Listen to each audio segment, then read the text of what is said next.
তো গাইস কালকে আমি গেছিলাম বসিরহাটের মিলন মেলাতে। তো ওখানে যাওয়ার পরে আমি ব্লগ করতে গিয়ে মানে ওখানকার ভিডিও ক্লিপ আছে কটা, সেইগুলো তোমরা দেখো, তারপরে আমি কথা বলছি। তো হে গাইস, কেমন আছো সবাই? আশা করি সবাই ভালো আছো, আমি অনেক ভালো আছি। তো আজকে আমি চলে এসেছি বসিরহাটের ভ্যাবলা মিলন মেলাতে। তো এখানে আসার পর সবার প্রথমে চলে গেলাম টিকিট কাউন্টারে টিকিট কাটতে। তো টিকিটটা কাটার আগে আমি তোমাদেরকে বলে দিই, সামনের বছর 30 টাকা ছিল টিকিটের মূল্য, আর এবছর 25 টাকা। তারপর ওখান থেকে টিকিটটা কেটে আমরা সোজা চলে গেলাম গেটের সামনে। আর গেটটা দেখতে দেখো কিছুটা এরকম লাগছে। দেখতে দেখতে আমরা সোজা ভিতরে চলে আসলাম। আর ভিতরে এসে সবার প্রথমে আমরা যেটা দেখলাম, এখানে অনেক অনেক অনেক ক্রাউড, মানে তোমরা বাইরে থেকে কিছু বুঝতে পারবে না ভিতরে না আসলে। তারপরে আমরা সবকিছু একটু ঘুরে ঘুরে দেখছিলাম, আর দেখতে দেখতে আমাদের পেয়ে গেল খিদে, তাই তাড়াহুড়ো করে আমরা চলে আসলাম ঘুগনি খেতে। আর গাইস, এখানে কিন্তু যত রাত হচ্ছে তত ভিড় বেড়েই চলেছে। আর হ্যাঁ গাইস, তোমাদেরকে তো একটা কথা বলাই হয়নি, আজকে আমার সাথে এসেছে আমার একটা বড় ভাই জাকির। তো আমরা তো দুজনে এখানে মেলাটাকে এনজয় করছিলাম, তো আমাদের সাথে তোমরাও একটু এনজয় করো। Let's go.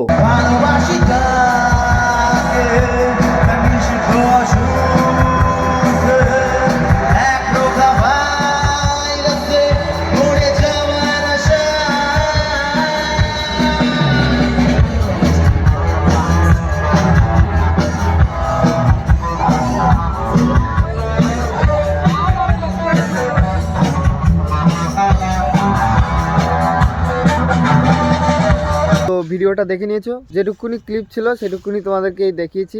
ওই দিন আমি কিছুই বলতে পারিনি, ভয়েস করতেই পারছি না আমি, এখানে কথা বললে হয়তো তোমরা শুনতেও পেতে না। তো গাইস, মিলন মেলাটা শুরু হয়েছে ডিসেম্বরের 9 তারিখে আর শেষ হবে ডিসেম্বরের 20 তারিখে। তো যারা যারা এখনও যাওনি তোমরা সবাই ঘুরিয়েছো, আর আমি গেছিলাম 15 তারিখে। আর আজকে ভিডিওটা আমি মানে সকালে শ্যুট করছি, কালকে গেছিলাম 15 তারিখ, আজকে 16 তারিখ। তো চলো, ভিডিওটা ভালো লাগে লাইক শেয়ার কমেন্ট করে দিও। চলো টাটা।